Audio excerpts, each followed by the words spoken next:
The 87-year-old who expelled his own granddaughter from his home and then left a surprising will. The family was expecting something completely different, and their reaction will leave you speechless. Augusto was a man with a strong presence. At 78 years old, he still maintained the upright posture and stern gaze that had always commanded respect. The patriarch of a traditional family and the owner of a fortune accumulated over the decades, he was known for his rigidity and the conservative values he would not allow to be questioned. He was feared and respected by everyone, but his heart had a weak spot: his granddaughter Beatriz. Beatriz, at 23 years old, was the opposite of her grandfather. Altruistic and dreamy, she always saw the bright side of people and situations. From a young age, she had a generous heart and a great desire to help others. Augusto adored her, but this adoration was constantly tested by the young woman's impulsive attitudes. She believed in a more just world and dedicated her time to social projects, something Augusto could not understand. One day, Augusto was informed by one of the employees that Beatriz was involved in a relationship with a young man of humble origin and, in addition, was using part of his money to finance a social project in the outskirts. For Augusto, this was unacceptable. He viewed the world in a pragmatic and conservative way. Helping others was something he did through calculated and discreet donations, not through direct involvement. "Beatriz, we need to talk," said Augusto, with a firm voice and a serious expression. Beatriz knew her grandfather was not pleased, but she did not imagine the gravity of what was to come. They sat in the living room, a luxurious and imposing environment, which reflected the power and history of the family. "What's going on, Grandpa?" Beatriz asked, trying to remain calm. "I have received troubling information about your activities. You are getting involved with a young man without a future and spending money on projects that will not bring any return," Augusto exclaimed. Beatriz took a deep breath, trying to find the right words. "Grandpa, I love Raphael and I believe in what I'm doing. We are helping people who really need it. It's not about financial return, it's about making a difference." Augusto slammed his hand on the table, making a noise that echoed through the room. "This is unacceptable, Beatriz. You're throwing away everything I've worked so hard to build. I won't allow you to continue this way." The young woman felt tears forming in her eyes, but kept her composure. "I won't give up on my dreams, Grandpa. If that means I have to leave this house, then that's what I'll do." Augusto's anger reached its peak. "If you walk out that door, you don't need to come back. You're expelled from this house and this family. Don't count on anything more from me." With a broken heart, Beatriz slowly stood up. She knew her decision would have consequences, but she was determined to follow her own path. She grabbed some of her belongings and, without looking back, left the mansion she had once considered her home. Augusto, on the other hand, remained alone in the room, feeling sadness and anger mingling in his chest. Although he did not show it, a part of him already missed the granddaughter he loved so much. Beatriz, now on the street, felt lost, but also determined. She knew the journey would be difficult, but she was willing to face the challenges. Her love for Raphael and her passion for helping others were stronger than any obstacle that might arise. Meanwhile, Augusto was closing himself off even more in his world of traditions and rules, without realizing that true wealth was not in his fortune, but in the human connections he was about to lose. Beatriz left her grandfather's house with a backpack on her back and a heavy heart. The street seemed colder and more desolate than ever. Without the financial or emotional support of her family, she found herself alone for the first time. Finding a place to spend the night was her first challenge, and she ended up sleeping in a shelter, surrounded by strangers, but with her head full of thoughts about the future. The following days were difficult. Beatrice looked for a job in various places, but the opportunities were scarce. She managed to get a job as a waitress in a modest diner. The pay was low, but enough to pay for a simple room in a cheap boarding house. Despite the hard life, she clung to the hope that she was on the right path. Working at the diner was tiring, but it gave Beatrice a sense of purpose.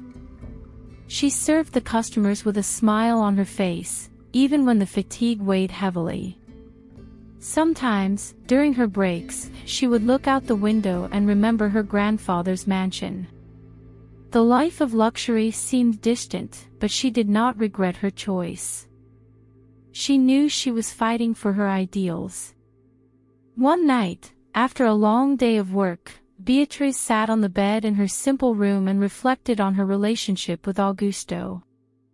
The grandfather had always been an imposing figure in her life, and she missed him, despite everything. "I wonder if he's thinking of me too," she asked herself, letting the tears roll down her face. Even with the pain, her determination remained intact. Beatrice began to save the little she earned. Her goal was to continue funding the social project she had started before being expelled. Gradually, she resumed contact with the friends who believed in her cause. They would meet on weekends to plan activities and raise donations. That kept her spirit alive. Beatrice's life was a constant struggle. There were days when the exhaustion almost made her give up, but the memory of the people she was helping strengthened her.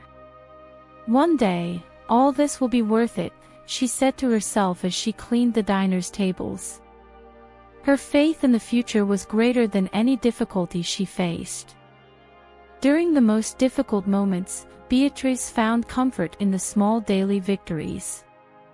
A satisfied customer, a smile received, a sincere thank you. Each positive gesture was a reminder that she was on the right path. "Maybe Grandpa will never understand, but I know I'm doing the right thing," she thought, determined to move forward. Over time, Beatrice began to make friends in the new neighborhood. Simple people, but with big hearts, who welcomed her and helped her feel less alone.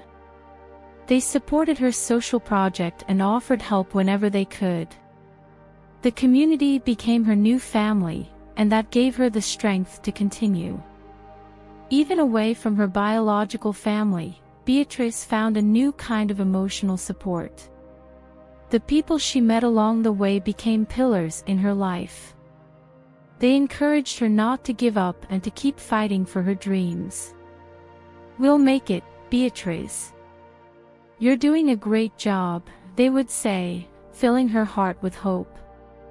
One afternoon, as she was returning from work, Beatrice passed by a park and saw a group of children playing. She smiled as she realized that some of them were part of the social project she had started. That sight filled her heart with joy and reaffirmed her determination. "For you, I will keep fighting," she murmured to herself, feeling renewed. Every day that passed, Beatrice became stronger and more resilient. The difficulties did not break her; on the contrary, they shaped her character and reinforced her convictions. She knew the path was long and challenging, but she also knew she was on the right track. Her new life, though difficult, was full of purpose and meaning. Beatrice, now 25 years old, continued her routine of work at the diner, but always with her heart focused on the social project she loved so much. It was there, among tables and customers, that she met Dona Marissa, a kind lady who frequented the place. They started talking, and soon Beatrice told her a little about her story and her dreams of helping others. Dona Marissa was touched and decided to introduce Beatrice to a local charity institution. On her first visit to the institution, Beatrice was enchanted by the work being done there. They helped underprivileged families with food, clothes, and even medical assistance. She felt a warmth in her chest, something she hadn't felt in a long time. She was welcomed with open arms by the team and soon began volunteering. "You have a huge heart, Beatrice. We need more people like you," said Dona Marissa, encouraging her. The work at the institution gave Beatrice a new sense of purpose. She spent her days helping with food distribution, organizing events, and listening to the stories of the people being served. Every smile and every thank you made her feel she was on the right path. "I know I'm making a difference," she thought, her heart full of hope. One afternoon, while organizing donations, Beatrice met João, a young man who also volunteered. He was dedicated and had a similar vision to hers about helping others. They soon became friends and began sharing ideas about how they could expand the reach of the institution. "We can do so much more, Beatrice. We just need to believe," João said, with a sparkle in his eyes. The conversations with João planted a seed in Beatrice's heart. She began to dream of the idea of founding her own charity organization. What if we could do even more? What if we created something that could really change people's lives? She shared this idea with João, who got excited. "Let's do this together, Beatrice. I believe in you." Beatrice knew it wouldn't be easy, but the idea of having her own institution filled her with energy. She began to plan every detail, from the name to the services they would provide. She wanted it to be a place where people would feel welcomed and loved, regardless of their circumstances. "I am determined to pursue this dream," she thought, becoming more and more convinced of her mission. With the support of João and Dona Marissa, Beatrice began to seek resources to found her own institution. They organized fundraising campaigns, sought donations, and even organized charity events. The community got involved, and gradually, Beatrice's dream began to become a reality. "We're almost there, Beatrice. This project is going to be incredible," said João, always by her side. Finally, the long-awaited day arrived. The charity institution that Beatrice had dreamed of was ready to open its doors. It was a simple ceremony, but full of emotion. "Welcome to the Hope Home," Beatrice announced, with tears in her eyes. "This place is for all of you, so you know that you are never alone." Applauded by everyone, she felt she was exactly where she should be. The Hope Home started small, but soon became a landmark in the community. People came in search of help and found not only resources, but also love and attention. Beatrice dedicated herself body and soul, working tirelessly to ensure that everyone was served. "Every person we help is a victory," she said, with a smile on her face. Gradually, the work of Beatrice and her team began to attract the attention of other organizations and even the local media. Reports highlighted the positive impact of the Hope Home on people's lives. "You're inspiring a lot of people, Beatrice," said Dona Marissa, proud of what they had achieved. Beatrice, humble, simply thanked and continued her mission. The new institution brought Beatrice a sense of fulfillment that she had never felt before. Difficulties still existed, but the hope and gratitude of the people she helped kept her firm and strong. "I never imagined we'd come this far," she confessed to João, in a moment of reflection. "But now I see that it was all worth it. We're changing lives, one person at a time." And so, Beatrice continued her journey, turning dreams into reality and spreading hope wherever she went. With each new challenge, she remembered her past and how she had overcome so many difficulties. Now, more than ever, she knew she was on the right path. The years passed quickly, and Augusto, now 85 years old, began to face health problems. The once imposing patriarch felt his body failing little by little.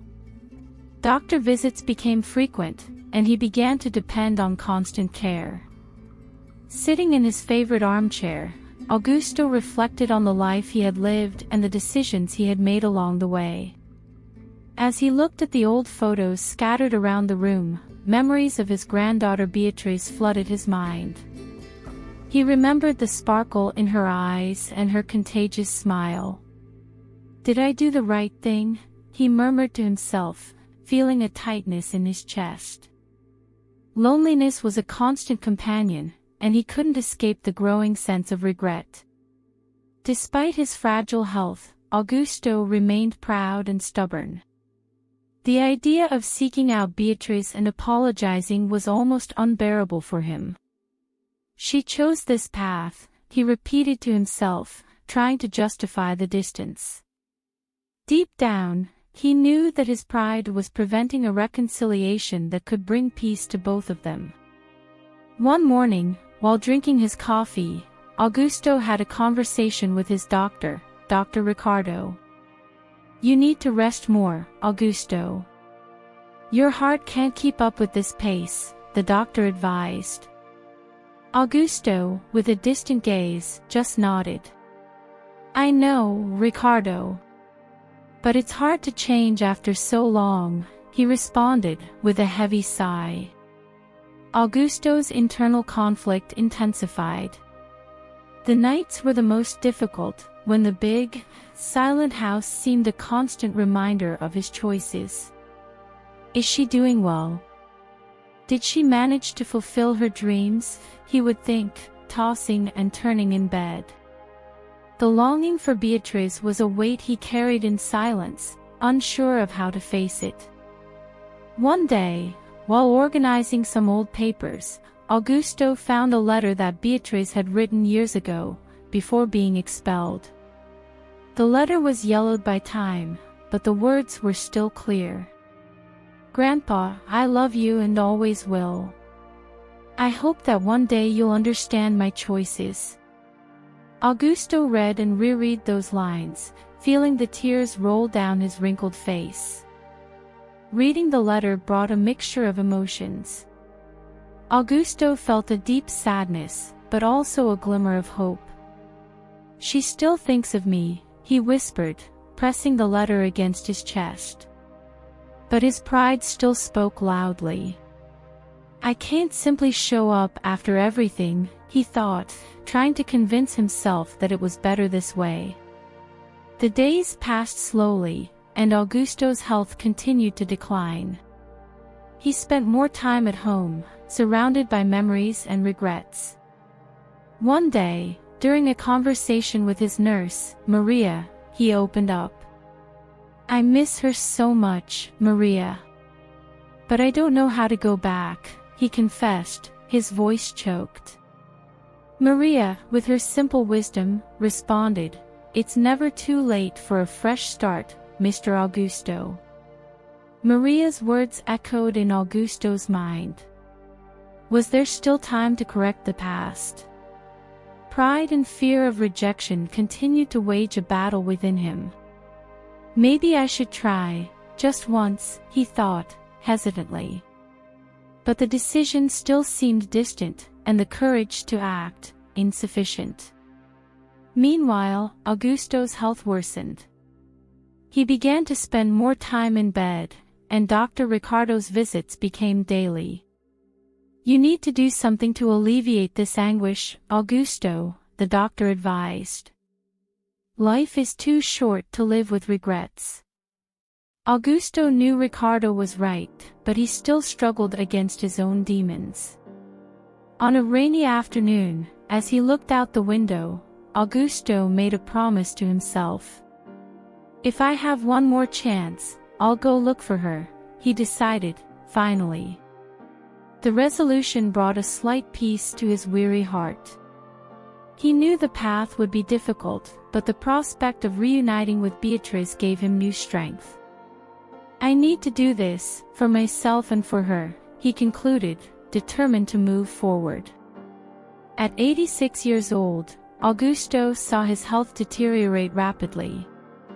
He spent most of his time bedridden, with constant visits from the doctor and nurse Maria. The family, who had once been absent, began to show up more frequently, but not for noble reasons. They were already preparing for the inevitable, and discussions about the inheritance began to emerge more and more fiercely. In family meetings, the atmosphere was tense. "I think we should sell the house and split the money," suggested Paolo, the eldest son. "That's absurd." "The house has sentimental value," retorted Clara, the middle daughter. Voices were raised, and Augusto, from his room, heard it all with a mix of sadness and discouragement. "They only care about the money," he thought, lamenting the lack of unity. Meanwhile, Beatrice continued her work at the charity institution, completely unaware of the family feuds. The Hope Home was busier than ever, helping more and more people. "Beatrice, have you heard the latest news about your family?" asked João, concerned. "No, João, and honestly, I prefer not to know. I have more important things to focus on," she responded, determined. Day by day, the situation in Augusto's house worsened. The children's visits became more frequent, but always with an air of interest. "We need to do an inventory before it's too late," insisted Paolo. "Let's discuss that later, Paolo." "Father is still alive," responded Clara, trying to hold back her tears. But deep down, they all knew that time was running out. Augusto, despite being weak, tried to maintain some dignity. "You're arguing over things that aren't even important," he said, in a rare moment of lucidity. "What really matters is family, the love we should have for each other." His words fell on deaf ears, and the discussions continued, leaving him even more dispirited. One morning, Augusto called Maria for a conversation. "Maria, I need to do something before it's too late," he said, with a glimmer of determination in his eyes. "I want to see Beatrice. Can you help me bring her here?" Maria, touched, nodded. "Of course, Mr. Augusto. I'll do my best to bring her as soon as possible." Maria contacted João, who promptly went to fetch Beatrice from the institution. "You need to go, Beatrice. Your grandfather is very ill and wants to see you," he said, holding her hands. Beatrice, surprised and emotional, agreed. "Okay, João. I'll go with you. I need to resolve this once and for all." Fear and hope mingled in her heart. When she arrived at her grandfather's house, Beatrice was greeted by the curious and suspicious gaze of her uncles. "What is she doing here?" asked Paolo, irritated. "She has as much right to be here as any of us," responded Clara, trying to keep the peace. Beatrice ignored the murmurs and went straight to Augusto's room. When she entered the room, she saw her grandfather frail, but with a smile of relief on his face. "Beatrice, my dear. I knew you would come," he said, with a weak voice. "Grandpa, I'm here." "I'm so sorry for everything," Beatrice responded, holding his hands. Tears streamed down both of their faces, and in that moment, all the hurt seemed to vanish. Augusto, with great effort, spoke of his regret and apologized for his past actions. "I was too proud. You were right to follow your heart," he confessed. Beatrice, with a heavy heart, replied, the important thing is that we're here now, Grandpa. Let's leave the past behind and make the most of the time we have." In the days that followed, Beatrice remained by her grandfather's side, caring for him and reminiscing about the good times they had shared. The discussions about the inheritance diminished, at least in her presence. The family, seeing Beatrice's dedication, began to reflect on their own attitudes. "Maybe there is still hope for us," thought Clara, observing the granddaughter and grandfather together. And so, amidst all the chaos and disunity, Beatrice's presence brought a little peace and reconciliation to the family. Augusto, finally, felt at peace, knowing that he had made peace with his beloved granddaughter. At 87 years old, Augusto finally left this world. His health had deteriorated greatly in the last few months, and everyone knew the end was near. On the silent Tuesday morning, Augusto passed away peacefully, with Beatrice by his side, holding his hand. "Goodbye, Grandpa," she whispered, with tears in her eyes, feeling a mix of sadness and relief. The news of Augusto's passing spread quickly through the family.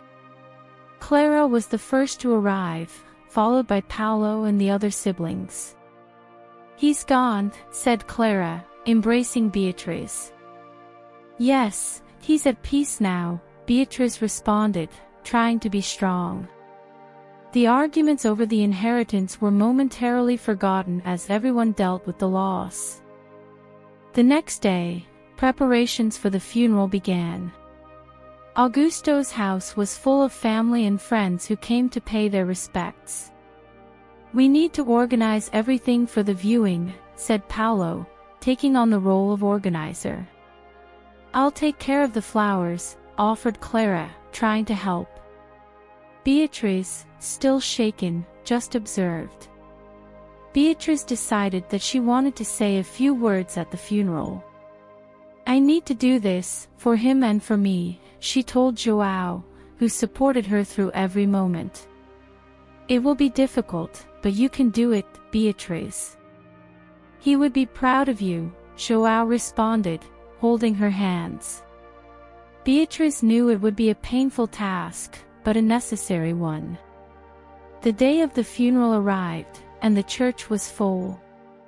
The atmosphere was heavy, with a respectful silence dominating the environment.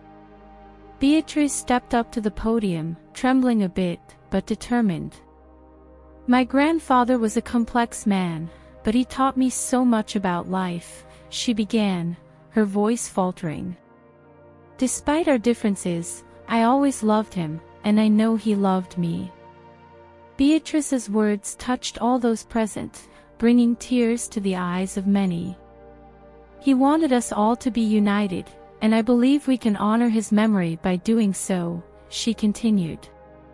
"Let's put aside our differences and remember what really matters, family." Beatrice's speech was a moment of reflection for everyone. After the funeral, the family gathered at Augusto's house for a farewell luncheon. "He loved these family gatherings," said Clara, as she set the table. "Yes, it's good to be together, despite the circumstances," agreed Paolo. The family tension seemed to have diminished, at least for the time being, with everyone focused on remembering the good times. Beatrice sat next to Clara and Paolo, feeling a little peace for the first time in a long while. "Thank you for being here. I know he would be happy to see us all together," she said, looking at the familiar faces. "We miss him too, Beatrice," responded Clara, squeezing her niece's hand. Their unity, even if temporary, was a comfort. Throughout the day, stories about Augusto were told, and laughter was shared, providing the necessary relief.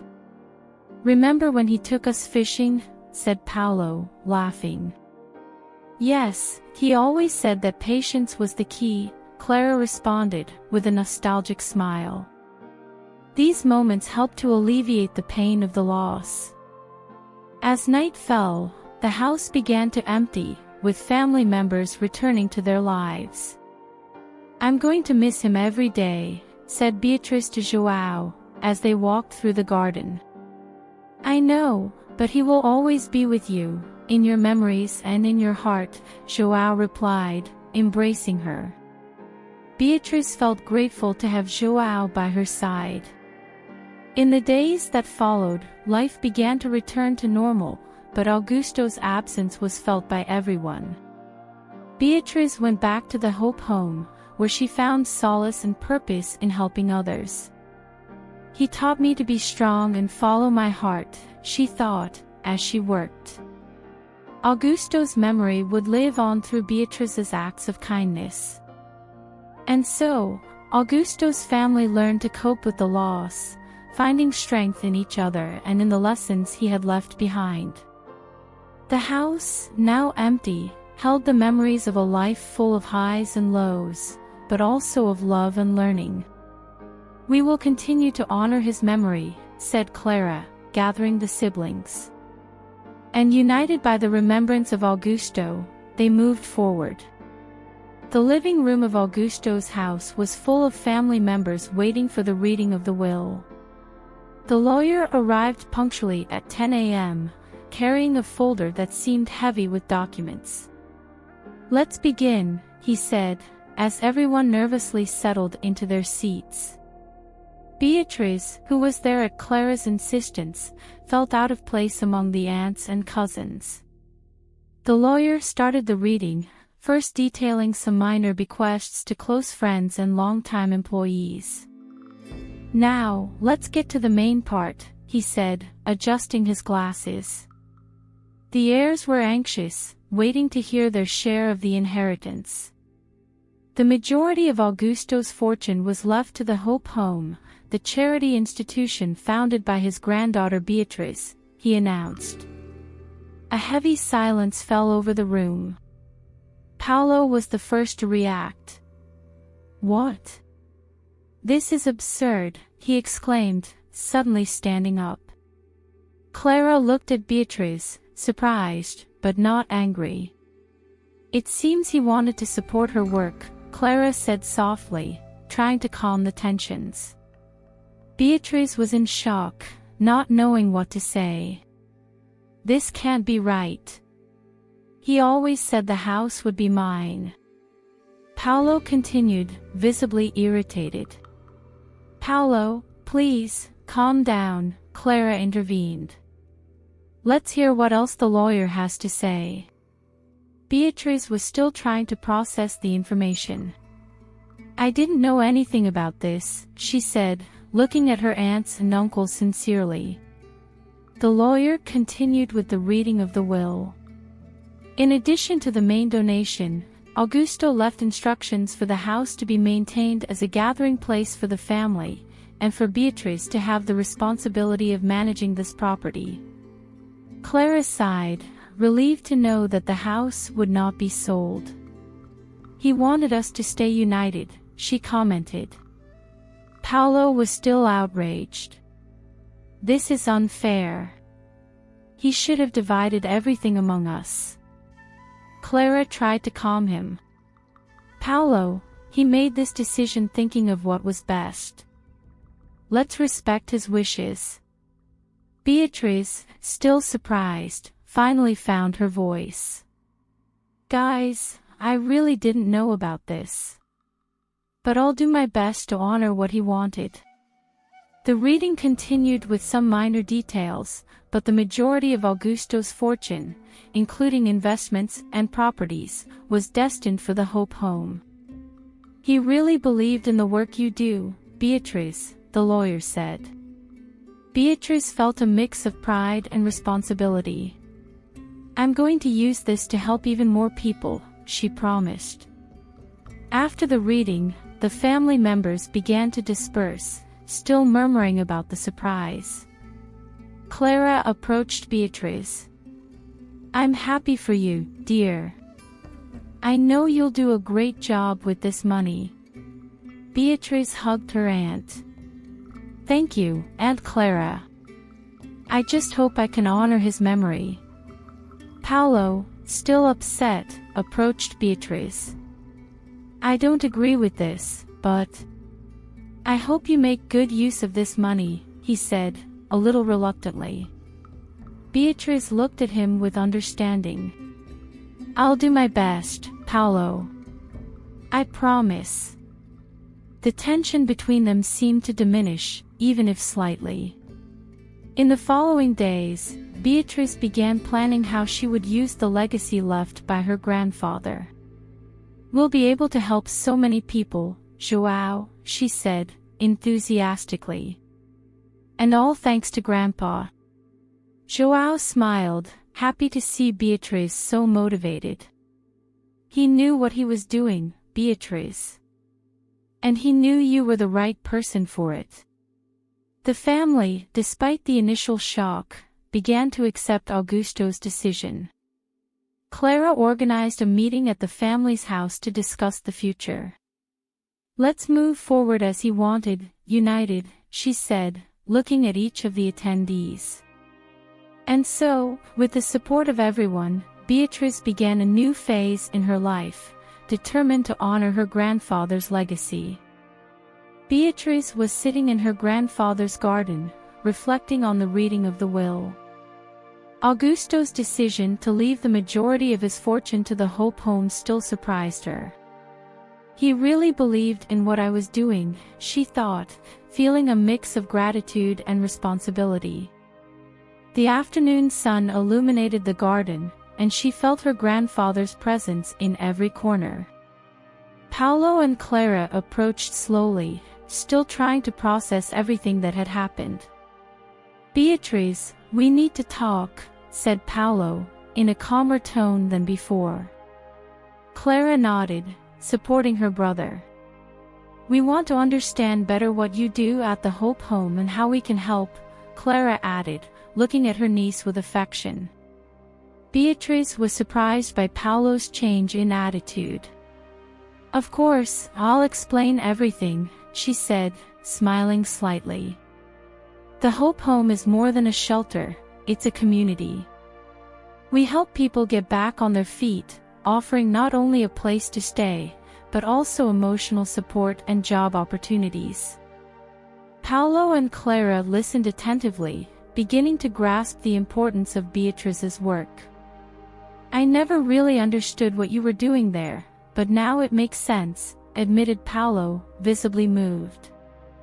Clara held Beatrice's hand. We want to help, Beatrice. I think that's what Grandpa wanted, she said sincerely. Beatrice felt a wave of relief and emotion. Thank you, Aunt Clara. That means a lot to me, she responded, touched. In the following days, the family began to get more involved with the Hope home. Clara organized a visit for everyone to see the place. Let's see Beatrice's work up close, she suggested. Paolo, still a little reluctant, agreed. I think it's important that we understand this better, he said. The visit was a success, and everyone was impressed by the positive impact the Hope home had on the community. This is amazing, Beatrice, said Paolo, genuinely admiring. You're really making a difference. Clara agreed, smiling. Grandpa knew what he was doing. He wanted us to see this, she said, hugging Beatrice. The sense of unity and purpose renewed the family ties, which had once seemed so fragile. Beatrice began to feel that the family was finally understanding and respecting her work. It's good to have you all here, she said, during a lunch at the Hope home.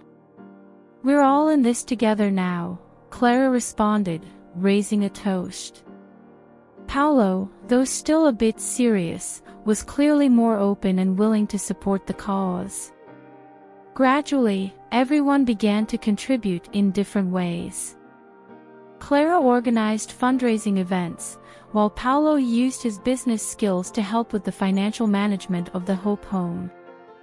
We're doing this for Grandpa and for all the people who need help, said Paolo during a planning meeting.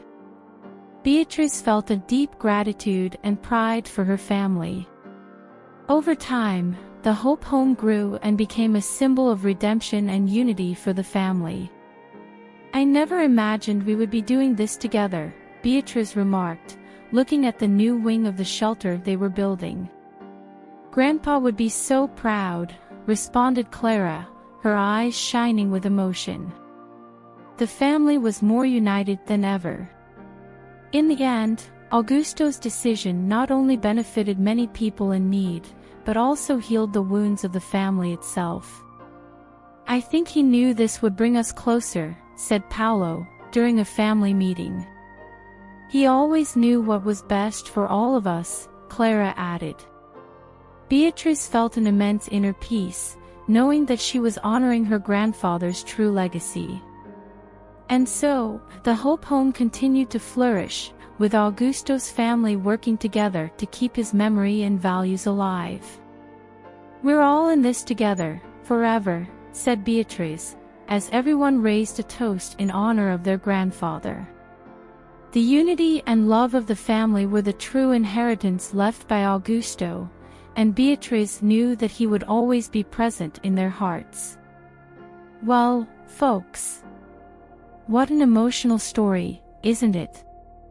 Augusto really surprised us with his decisions and showed us how complex family relationships can be. I was touched by each twist and turn, and the transformation that occurred throughout this narrative. I want to know what you all thought. Leave your comments down below, share your thoughts and reflections on this poignant story. Do you think Augusto's actions were justified? How would you have reacted in the family's place? And don't forget, if you enjoyed the video, give it a like and subscribe to the channel so you don't miss any other heartwarming stories like this one. Turn on the notification bell to be alerted whenever a new video goes live. Thank you for watching, and see you next time.